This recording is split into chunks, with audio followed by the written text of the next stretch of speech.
Ndewono, hello, no, welcome. Ahambo Ifi Okiche, the owner of Preserve Our Heritage, where our goal is to help you to speak and to understand the Igbo language. Today, I'm here with some of my students, and we're going to continue with the alphabet. The alphabets for today are Ni, Ni, Mwe, and Ni.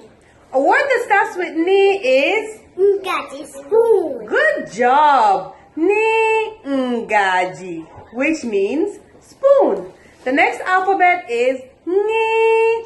A word that starts with Ni is Ngo, which means drink. The next alphabet is Ngwi. A word that starts with Ngwi is Mwa, which means child. Good job. Ngwi, Nwa, which means child. The next alphabet is Nyi.